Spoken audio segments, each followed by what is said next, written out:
Estimados señores y amigos queridos, hoy, mientras la luz pura de la mañana aún reposa sobre las puntas del césped, sentémonos juntos aquí, no solo para escuchar un sermón, sino para vivir una profunda jornada espiritual. En esta vida, siempre necesitamos ejemplos a seguir, faros que guíen nuestras naves a través de las tormentas. Pero ¿hemos depositado realmente nuestra fe en el lugar correcto? ¿Dependemos demasiado de las personas a nuestro alrededor? Hoy, quiero compartir con ustedes una faceta muy especial de la fe. La fe no solo como dependencia de la fuerza de los que nos rodean, sino como confianza en un poder superior, un poder que puede cambiar nuestras vidas de manera milagrosa. A través de historias de la Biblia, exploraremos cómo grandes figuras, con todos sus errores y debilidades, fueron utilizadas por Dios para realizar proezas extraordinarias. Desde David hasta Moisés, desde Elías hasta los apóstoles, cada relato será una prueba de que, sin importar quién seas o dónde estés, todos podemos ser instrumentos en las manos de Dios, si colocamos nuestra fe completamente en Él. Sumérjanse conmigo en cada palabra, en cada página de la Biblia que estudiaremos hoy, y permitan que estas lecciones no sean solo palabras al viento, sino antorchas que iluminen el camino de nuestra fe. Les invito a preparar sus almas para recibir estas enseñanzas, no como palabras pasajeras, sino como semillas de cambio y esperanza que serán sembradas en cada uno de nuestros corazones. Y ahora, sin vacilar, sin dudar, comencemos este viaje, un viaje de fe, de esperanza y de amor. Da igual si son católicos, si son evangélicos, da exactamente igual. La gente siempre busca puntos de referencia, ¿no? Los jóvenes buscan al cantante de moda, ¿verdad? Las personas siempre buscan a alguien a imitar cómo se viste, cómo se peina, cómo habla, cómo actúa, cómo vive.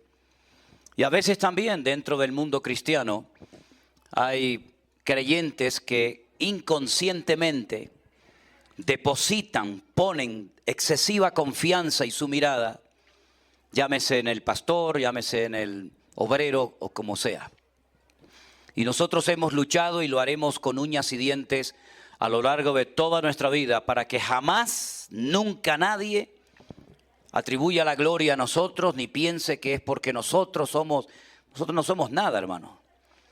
Decía Santiago cuando escribía su hermosa carta que Elías, el profeta Elías, uno de los grandes varones de Dios en la historia del pueblo de Israel, era un hombre sujeto a pasiones semejantes a las nuestras. Pero Dios lo usaba, Dios lo bendecía. Y no sé si alguna vez algunos de ustedes se han preguntado por qué la Biblia no ocultó los defectos, los pecados, las carencias, las debilidades de grandes personajes bíblicos como por ejemplo Elías, que dice la Biblia que estaba un día en la cordillera, una cordillera montañosa al norte de Israel que se llama el Monte Carmelo, y en lo alto de ese monte desafió a cientos de profetas falsos, profetas que le rendían culto a Baal. Estaban financiados por la corona, por la reina Jezabel, que era la esposa del rey Acab, una pareja perversa que llevó espiritualmente al país a la ruina, a la descomposición total, moral y espiritual de la nación. Y ahí se levanta este hombre de Dios llamado Elías, un solitario de la vida, pero que el Señor lo levanta y pone en su corazón que desafíe en una mañana en lo alto de esa montaña a los profetas de Baal, diciéndoles que si ellos verdaderamente están plenamente convencidos de que Baal es el verdadero Dios, pues ahora tienen una oportunidad extraordinaria para poder demostrarlo. La prueba era muy fácil. Construyamos unos altares de piedra, pongamos en lo alto de ese altar un buey troceado, invoquen a su Dios y en vez de prender nosotros el fuego, que vuestro Dios lo haga. Y de esa manera quedará claramente evidenciado de que vuestro Dios es el verdadero y no el mío. Por lo tanto, ellos aceptaron el desafío, estaban sinceramente equivocados. Ellos no dijeron, no, esto es un desafío demasiado grande, vamos a quedar en evidencia, vamos a hacer el ridículo. No, ellos lo aceptaron porque ellos creían en lo más profundo de su corazón que su Dios, esa estatua llamada Baal, que significa Señor en hebreo, les iba a responder por fuego. Y dice que construyeron el altar, pusieron la leña, trocearon el buey, y desde la mañana hasta bien entrada la tarde gritaban frenéticamente, dice Primera de Reyes capítulo 18, invocando al nombre de su Dios, de su ídolo, creyendo sinceramente que el fuego iba a caer del cielo. Mientras tanto, Elías se reía de ellos y les decía: griten, griten más fuerte, a lo mejor vuestro Dios está dormido y hay que despertarlo. O a lo mejor está de paseo, está de vacaciones y está ocupado en otros quehaceres. Griten, griten. Dice la Biblia que llegó un momento en el que cogían lancetas, cuchillos y se cortaban la piel y comenzaba a correr la sangre, creyendo que de esa manera su Dios les iba a responder. Pero hicieron el ridículo totalmente. Allí no cayó nada de fuego. Entonces Elías dijo: bueno, ustedes ya han tenido su oportunidad, ahora me toca a mí. Él construye un altar de 12 enormes piedras. Cada piedra representaba a las 12 tribus de Israel.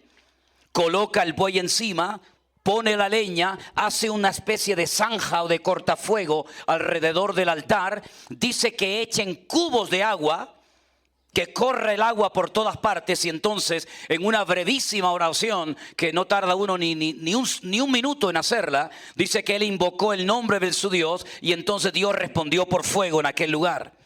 Y quedó claramente establecido que el Dios de Elías era el Dios vivo y verdadero.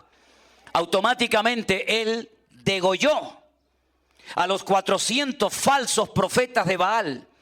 Y ese día Israel, por lo menos en ese momento, se volvió a Dios. No fueron coherentes ni mantuvieron esa integridad y ese orden con el Señor, pero por lo menos ese día hubo un conato, hubo un inicio de un cambio, de una restauración espiritual. La reina Jezabel no cayó postrada ante el Dios de Elías.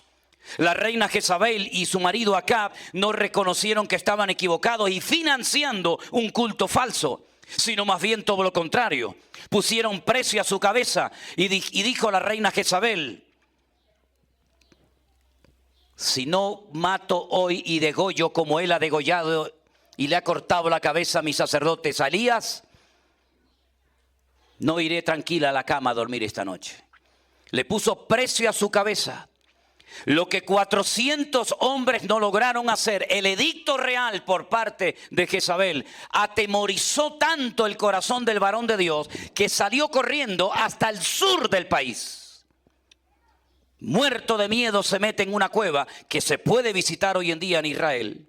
Hoy en día está tapada, está cubierta por un templo griego. Y allí le dijo al Señor: quítame la vida, no aguanto más. Me siento solo, no veo realmente el cambio en la gente que yo anhelaba y tanto te he pedido, no lo veo. Tal vez él pensaba que los reyes se iban a convertir, el esposo y la esposa, pero no pasó así. Y entonces, cansado, harto, desanimado, deprimido, le pide al Señor que le quite la vida. ¿Por qué la Biblia no ocultó esa porción? Porque la Biblia no solamente nos podría relatar no solamente la gran victoria, el gran éxito que obtuvo en el Monte Carmelo. Porque el Señor también inspiró por su Espíritu Santo al autor de ese libro para que hoy todos nosotros supiéramos que Elías se desanimó, se deprimió y no quiso seguir predicando. Porque la Biblia no oculta que Moisés pecó contra el Señor al golpear la roca cuando el Señor le había dicho que le hablara. Porque el Señor no oculta el pecado del rey David, un hombre que escribió 75, 77, tal vez más salmos de la Biblia. Un hombre que simplemente hacía tocar unas cuerdas en su arpa y los demonios salían corriendo. Un hombre que derrotó a gigantes, un hombre que mató leones, un hombre que mató osos, el dulce cantor de Israel. ¿Por qué la Biblia no ocultó su pecado con Betsabé? Porque la Biblia no ocultó que Abraham le dijo a su mujer: dile que eres mi hermana y no mi esposa. Porque la Biblia no ocultó que Pedro negó al Señor. Hizo grandes cosas, caminó por encima de las aguas, estuvo en el monte Tabor en el día de la transfiguración, viendo a Moisés y a Elías. Participó de la multiplicación de los panes y de los peces. Vio milagros, señales, maravillas. Porque la Biblia nos cuenta que negó al Señor 3 veces. Para que ninguno de nosotros en el día de hoy tengamos un concepto demasiado elevado de aquellos hombres que fueron simplemente instrumentos de barro utilizados temporalmente por la misericordia y por la gracia de nuestro Dios. Exactamente igual quiero dejar bien claro en este día a todos ustedes y a todos los que verán este culto posteriormente, que no hay ningún mérito personal, no hay nada especial, no hay nada que les tiene que motivar a ustedes a poner su mirada en nosotros. Ya muchos cristianos desde los días del confinamiento nos contaban que salieron de sus respectivas iglesias desanimados, apaleados y heridos. ¿Por qué? Porque se fiaron demasiado del hombre. Y la Biblia dice, maldito el varón que pone su mirada en el hombre. Más bienaventurado el varón que pone su confianza en el Señor. Hoy os digo en el nombre del Señor, mirad al Señor, adorad al Señor, aplaudid al Señor y no confiéis ni miráis en el hombre. Porque somos instrumentos de barro, utilizados temporalmente, no sé hasta cuándo. Por eso, mis queridos hermanos, en esta mañana estamos aquí no para ver a unas personas especiales. Nosotros somos siervos para servirles a ustedes, no para servirnos de ustedes. Estamos aquí para servirles a ustedes. Si algo ha enseñado y si para algo sirve la iglesia virtual, es para eliminar cualquier afán de protagonismo de cualquier persona que utilizando esta plataforma quiere lucirse y quiere utilizar la iglesia virtual como una especie de pasarela para decir yo tengo esto, yo tengo aquello, yo predico, yo canto, yo tengo este don o yo tengo el otro don. La iglesia virtual no es el foro indicado para una persona que tiene una agenda personal y que no tiene deseos de servir a los demás. No es tu lugar, no es el sitio indicado. Aquí estamos para servir, aquí estamos para ayudar a los hermanos, aquí estamos para levantar la obra del Señor. Aquí estamos de paso, pero la obra del Señor continúa. Prueba de ello, que en estos últimos 2000 años, Satanás ha hecho todo lo habido y por haber, todo lo posible para impedir que la iglesia y el evangelio se extendiera en todas las naciones de la tierra y ha sido un fracaso.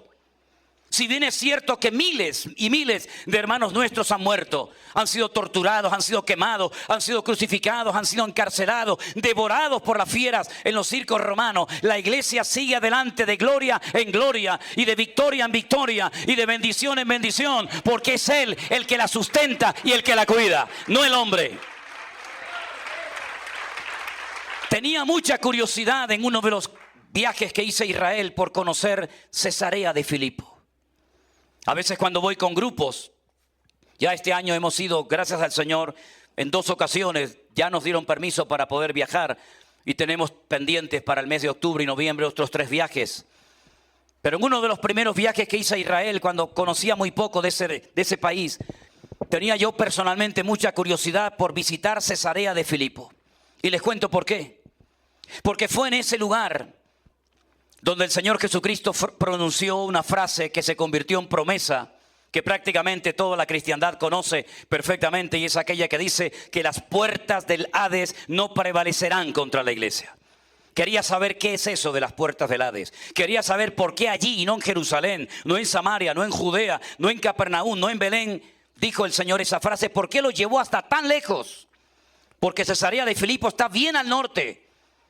De hecho, en una ocasión cuando fuimos oíamos las bombas que caían en Siria en aquel momento.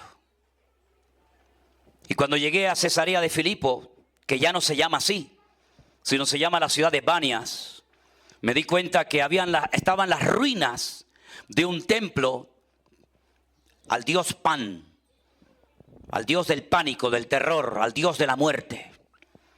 Y era un templo que cuando entrabas por la puerta era así como una especie de, algo así parecido a esto, como una especie de tubo.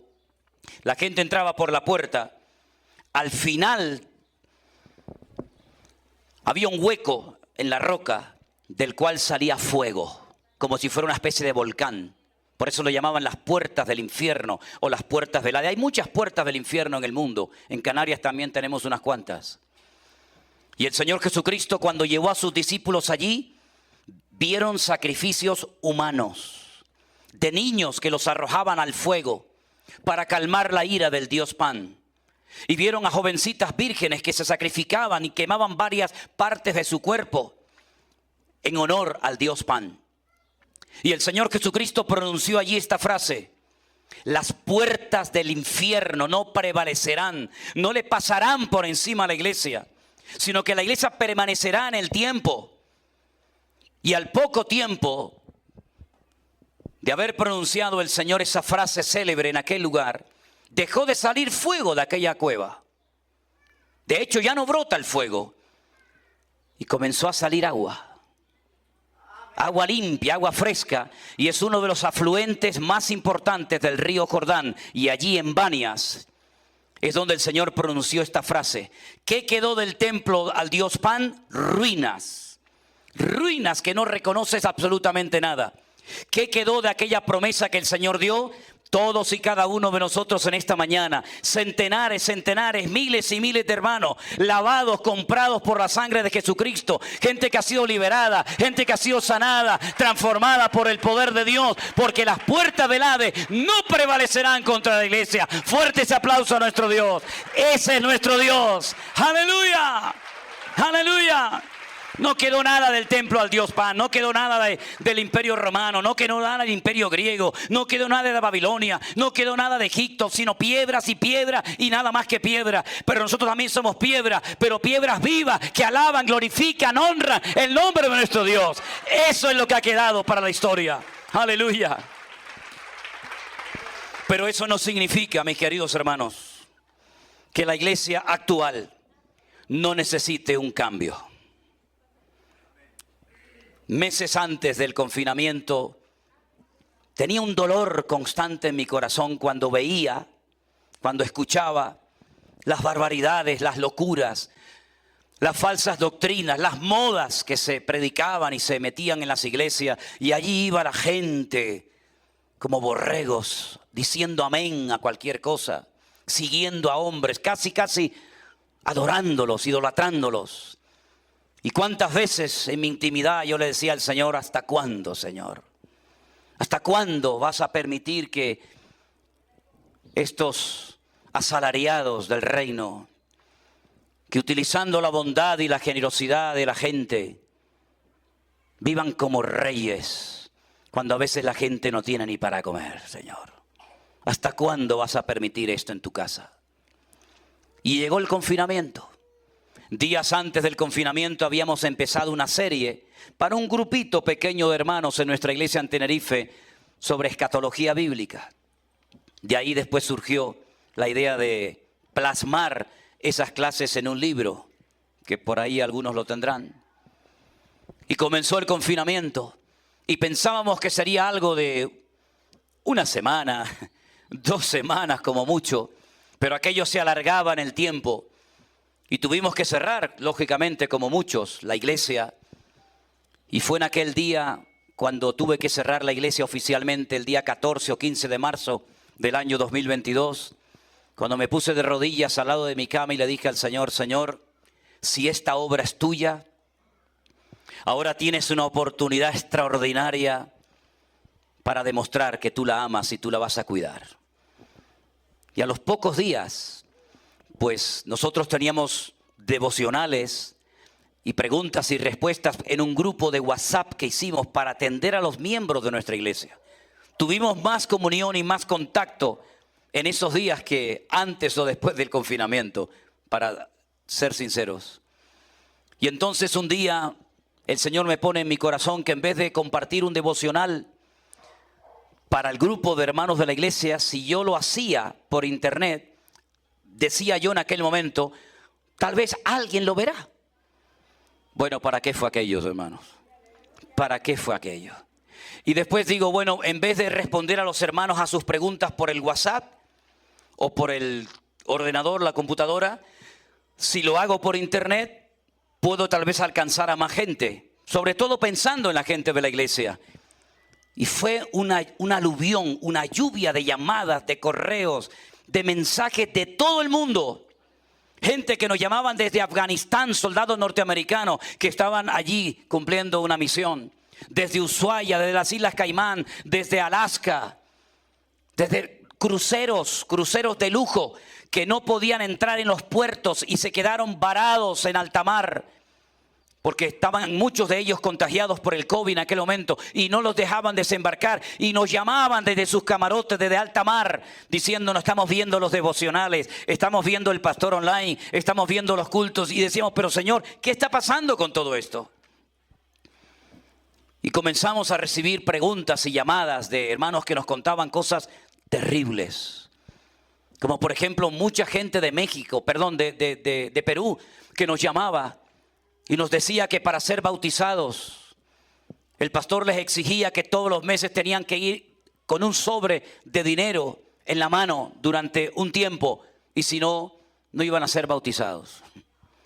Personas que nos decían que estaban bajo maldiciones y por eso tal vez no conseguían trabajo, su hijo había nacido enfermo o el matrimonio tenía problemas, y con las cosas de las maldiciones comenzamos a oír auténticas barbaridades y disparates. Gente que había hecho pactos con hombres y tenían miedo de quebrantar esos pactos por miedo a las consecuencias que podían experimentar. Y yo me llevaba las manos a la cabeza y decía: pero Señor, ¿qué le han hecho a tu amada? ¿Qué le han hecho a tu pueblo? ¿Qué le han hecho a tu iglesia, Señor? Y uno de los motivos por los que comencé al principio lo del pastor online era para desmantelar toda esa basura y para que la gente entendiera que somos responsables a título personal delante del Señor de examinar, de filtrar a la luz de las Sagradas Escrituras si verdaderamente lo que nos enseñaban era bíblico o era humano. Y el Señor comenzó a hacer cosas increíbles. Hemos conocido en estos días en Estados Unidos pastores que han estado en movimiento donde practicaban y enseñaban estas cosas, que se les abrieron los ojos y se dieron cuenta de que no estaban enseñando lo correcto, no estaban practicando la sana doctrina, y salieron corriendo de ciertos y determinados sectores porque se dieron cuenta de que una cosa es lo que el hombre enseñó y otra cosa muy diferente es lo que Dios enseña en su palabra. Claro, no todos son mensajes de qué bueno, pastor, qué lindo. No, también ha habido insultos y también ha habido cosas tremendas que nos han dicho por las redes sociales. Pero ¿saben qué? Nuestro objetivo no es agradar a la gente. Yo no estoy aquí para agradar a la gente en esta tierra. Yo estoy aquí para cumplir con un llamado que el Señor puso en mi corazón hace más de 40 años. Y recuerdo un pasaje donde dice la Biblia que un día el Señor Jesucristo enseñó una palabra fuerte, desafiante, y personas se sintieron aludidas, confrontadas y se fueron enfadados con el Señor. Imagínense eso. Y entonces los discípulos vinieron como para decirle al Señor: Señor, afloja, baja un poquito el listón porque nos vamos a quedar más solos que la una. Ya se está marchando la gente. Y el Señor, ¿qué les dijo? Bueno, si ustedes quieren también marcharse con ellos, aprovechen y váyanse ahora mismo. Esto es lo que hay, al pan pan y al vino vino. Al que no le guste, como la lenteja, la come o la deja. Pero esto es lo que hay.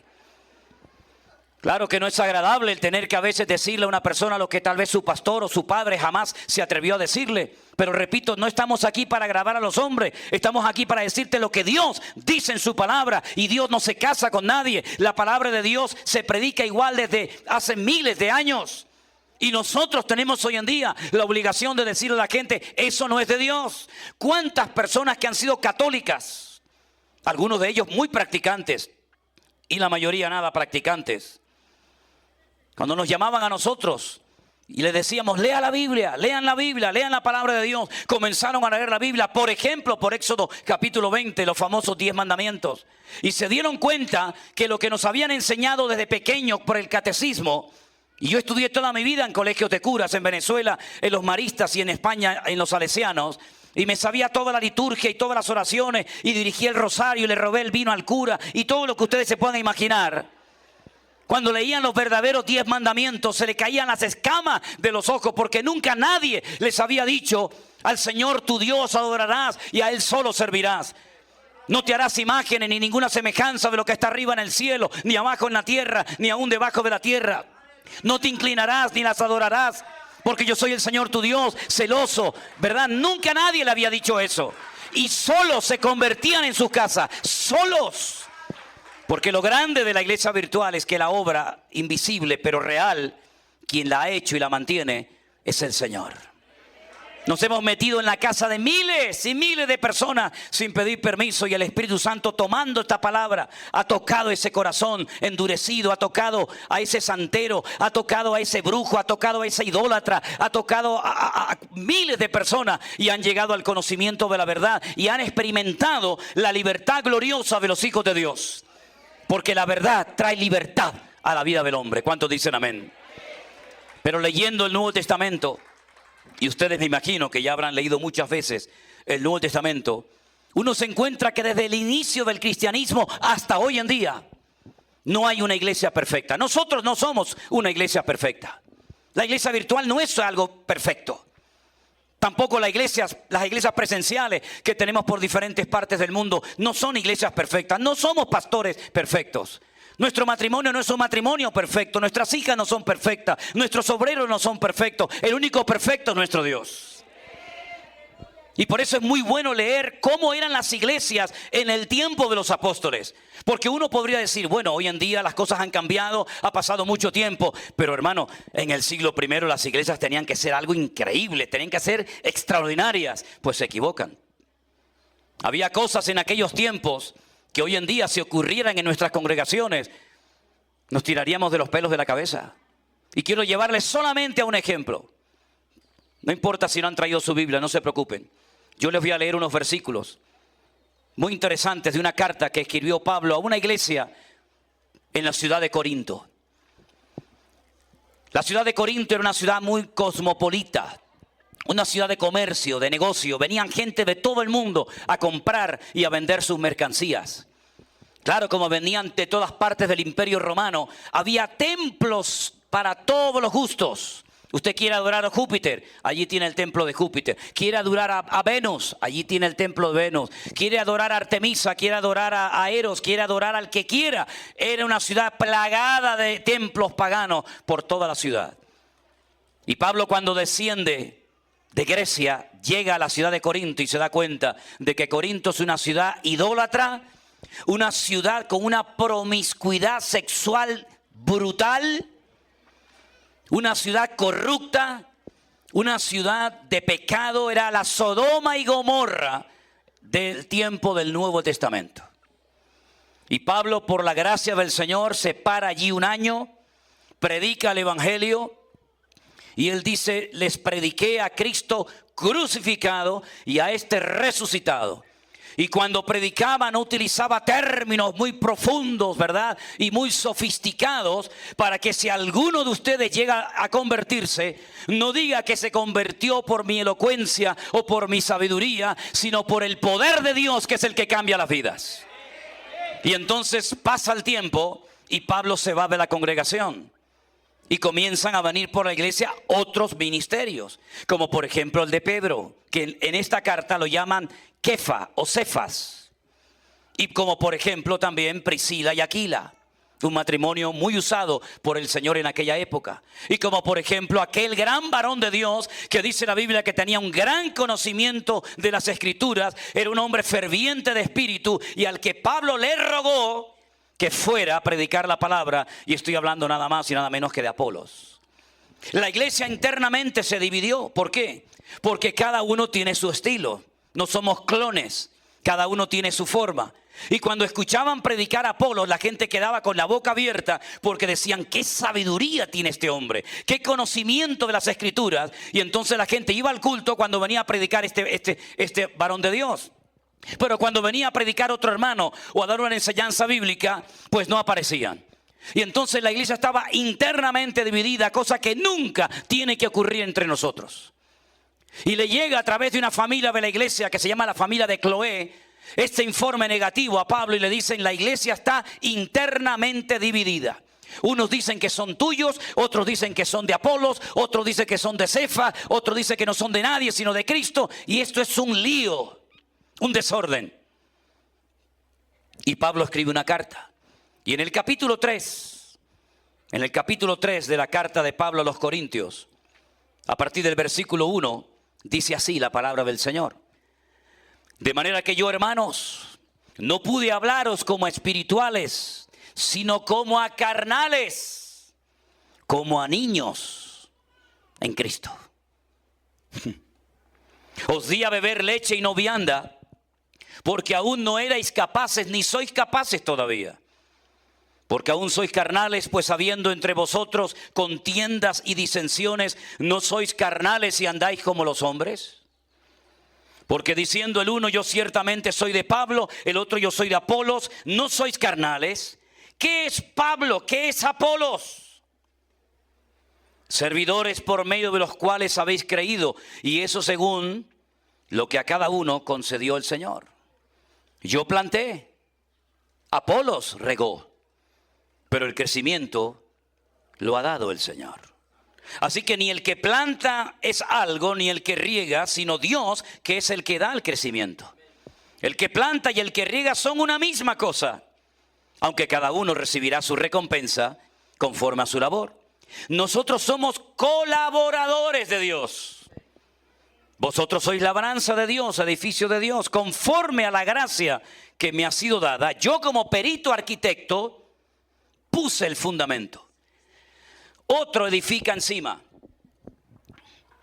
Pero dice aquí, pero cada uno mire cómo sobreedifica. Porque nadie puede poner otro fundamento que el que está puesto, el cual es el Señor Jesucristo. Cada uno tiene que saber a lo que ha sido llamado y a lo que no ha sido llamado. Y hace años prediqué un mensaje que lo titulé, no te metas donde Dios no te ha llamado. Porque hay gente que quiere hacer de todo saben, de todo entienden. Y en la Biblia el hombre orquesta no existe. Somos un cuerpo, miembros los unos de los otros, y estamos no para competir, estamos para complementarnos y ayudarnos los unos a los otros. Y lo que yo tengo de Dios, tal vez tú no lo tienes, pero estoy convencido que lo que muchos de ustedes tienen, tal vez Dios no me lo dio a mí. Entonces nos complementamos y nos ayudamos mutuamente para la edificación del cuerpo de Cristo. No hay nadie que sobre, no nos falta nada, estamos completos en Él, pero tenemos que saber a lo que Dios nos ha llamado y a lo que Dios no nos ha llamado. Lo que tenemos en el Señor y lo que no tenemos en el Señor. Y a veces resulta más complicado para algunos creyentes descubrir lo que no tienen que lo que tienen. No tengo ni plata ni oro, no tengo. Pero tengo otra cosa que te puedo compartir y te puede ayudar y transformar tu vida. Y por eso es muy importante que le pidamos discernimiento y sabiduría al Señor. Yo le pido cada día discernimiento al Señor y sabiduría. La necesito. No es fácil estar al frente de todo esto. Atender a pastores, atender a niños, atender a tanta gente que te llama todos los días. Le pido, Señor, dame fuerzas, dame sabiduría. Porque sea lo que Dios me ha llamado y a lo que Dios no me ha llamado. Y el apóstol Pablo sabía perfectamente que la iglesia se estaba autodestruyendo. No es que vino el enemigo a destruir la iglesia. Hay a veces creyentes que ven al diablo por todas partes. Y yo lo que les pido a ustedes, queridos hermanos, crezcan y maduren y desarrollen el discernimiento espiritual para ver al Señor por todas partes. Porque yo veo al Señor hoy en este lugar, en cada uno de ustedes. Porque yo veo al Señor en la alabanza, veo al Señor en la música, veo al Señor en los niños. Lo veo por todas partes al Señor y al enemigo no lo veo por ninguna parte. Porque este lugar es campamento para nuestro Dios. Aleluya. Pero Pablo les dice, no habéis crecido. No habéis crecido, hermanos. Son carnales. ¿Y cómo sabía Pablo que la iglesia no había madurado, que no habían crecido, que eran niños, que eran carnales? ¿Cómo lo sabía? Por el testimonio, por la conducta, por el comportamiento que estaban llevando a cabo. Porque dice la Biblia, por sus frutos los conoceréis. Hablan en lenguas. Primer capítulo de 1 Corintios dice, nada os falta en ningún don. La única iglesia del Nuevo Testamento que tenía todos los dones, todos. Pero era una iglesia de carnalidad, una iglesia dividida, una iglesia fraccionada, una iglesia donde había celos. Qué terribles son los celos, hermano. Gracias a Dios que aquí no tenemos a ninguno con ese problema.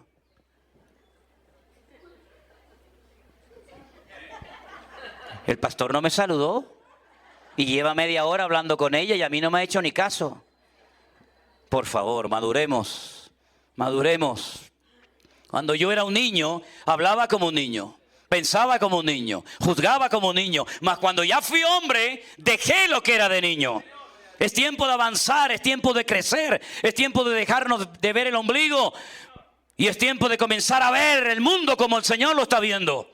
Mi necesidad, mi problema, mi situación no es nada en comparación con lo que este mundo necesita. Este mundo enfermo que le ha dado las espaldas al Señor. Y necesitamos hombres y mujeres maduros.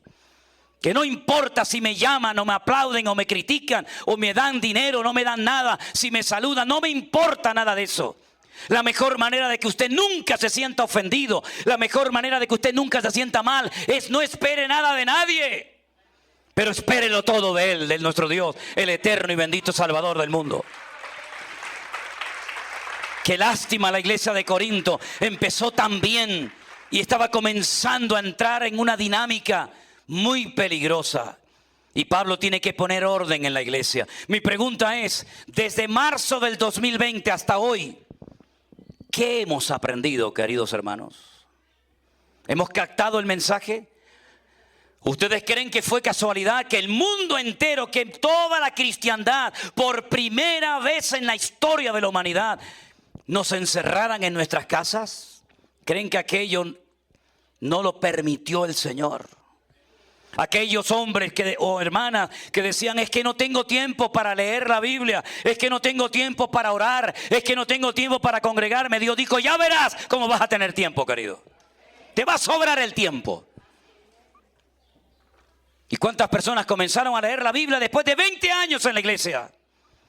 Y decían, hermano, yo he aprendido con ustedes en un año más que en toda mi vida. Digo, pues no debería de haber sido así. No debería de haber sido así. ¿Y cuántas personas, por no haber leído y escudriñado las Escrituras, se dejaban llevar como borregos? Pero en la Biblia hay un pasaje muy interesante que incluso hasta algunos han cuestionado, pero es una regla de oro. Cuando el apóstol Pablo llegó a un lugar llamado Tesalónica, la gente le oía y a todo decía amén. Porque bueno, al fin y al cabo lo que Pablo enseñaba era sana doctrina y no cuestionaba nada. Ay, amigo, pero cuando bajó a Berea, dice que estos eran más nobles. ¿Por qué?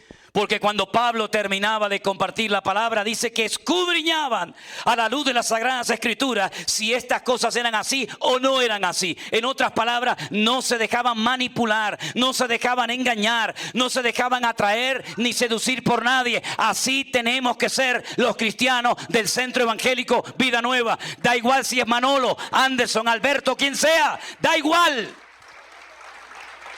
Primeramente vamos a ver si eso está en la Biblia. Primeramente vamos a ver si eso se puede demostrar con las Sagradas Escrituras. Y si no, da igual quien lo sea, quien lo diga. No digan amén ni aplauden a una persona que se sale de las Sagradas Escrituras. Y por eso, mis queridos hermanos, estamos tan agradecidos. Porque algo que también el Señor ha puesto en la vida de muchos hermanos es un amor por las Sagradas Escrituras.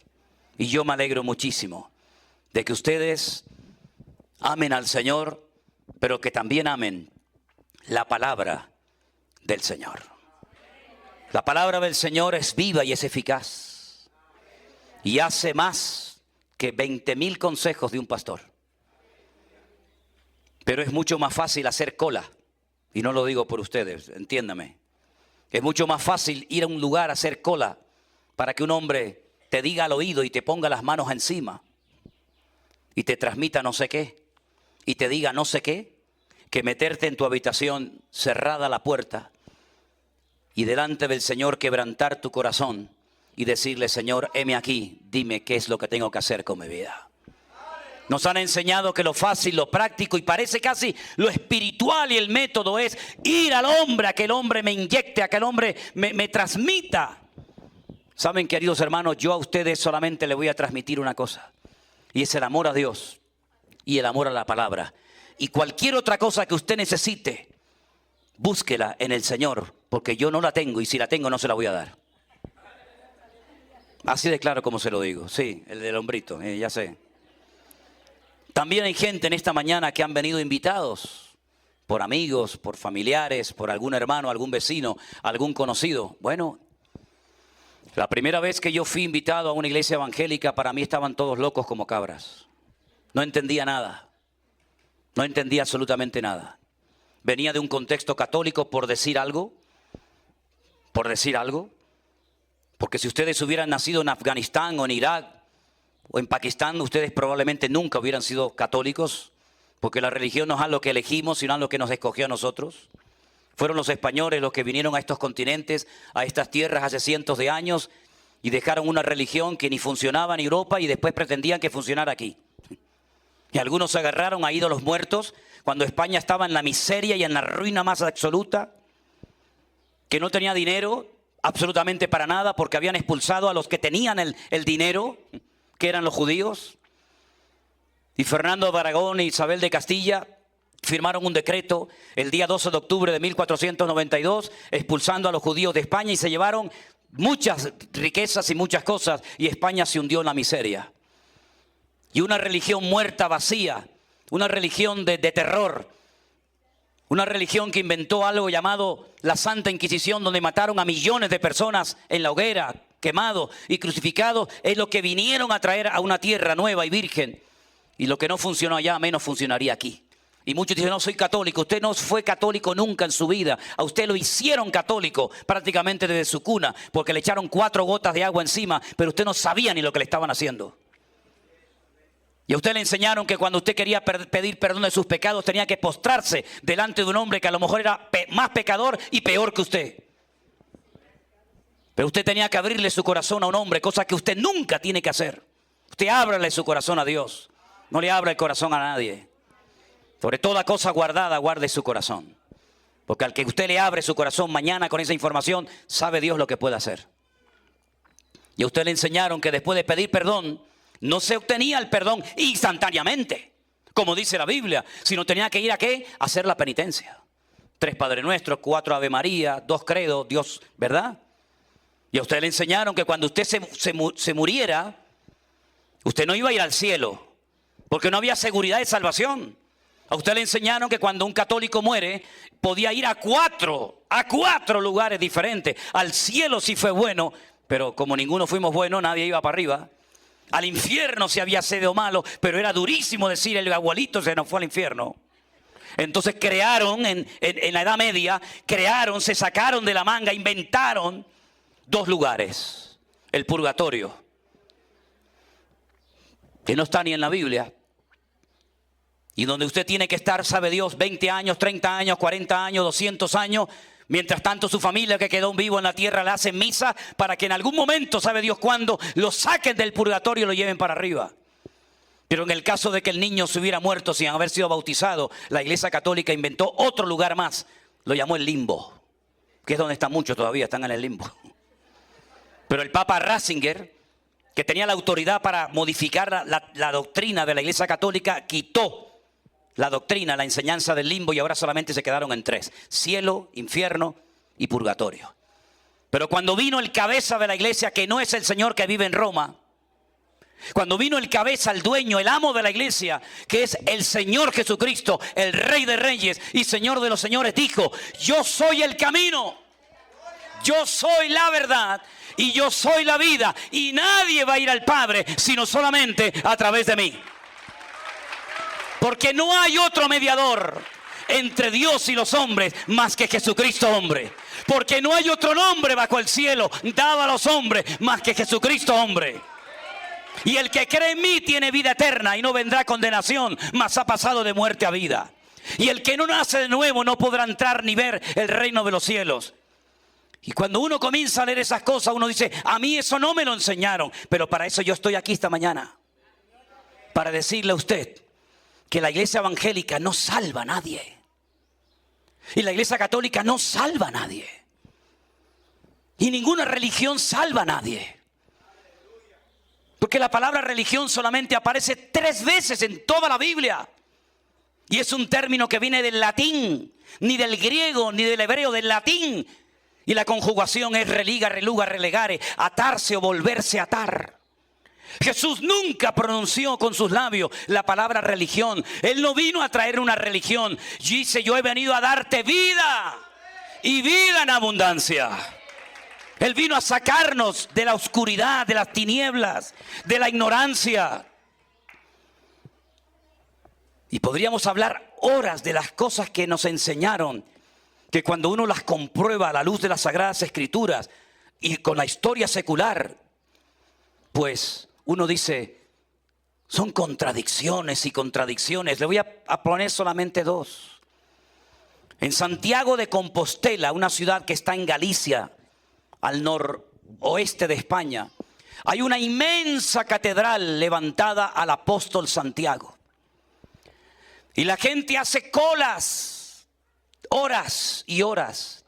Y algunos caminan meses haciendo todo el recorrido del famoso Camino de Santiago, que es lo contrario a lo que hacían los musulmanes de oeste a este a la mezquita, sino es de este a oeste, porque se les decía que el que recorría como mínimo 100 kilómetros para ir a ver al apóstol Santiago y darle un abrazo a la estatua, automáticamente sus pecados eran perdonados. Y cada 5 años se daba una bendición que se llama en latín urbi et orbi, que es el pecado instantáneo de toda la gente que estuviera allí en aquel momento. Y la pregunta es, ¿cómo llegó este caballero, este apóstol Santiago a España? Si usted sabe algo de geografía, Santiago vivía en Jerusalén, al otro lado del Mediterráneo, y Santiago Santiago de Compostela está al otro lado, hacia arriba del Mediterráneo, en el mar Cantábrico. Pues cuenta la historia que había un viejito que estaba en un pueblo llamado el pueblo de Padrón, de donde son famosos los pimientos de Padrón. Y allí estaba, y de repente él estaba allí dando un paseo por el río y apareció una barca, sin nadie pilotándola, una barca. Y dentro dice que había un cuerpo. Y dijo, un muerto. ¿Este quién es? Y dijo, el apóstol Santiago.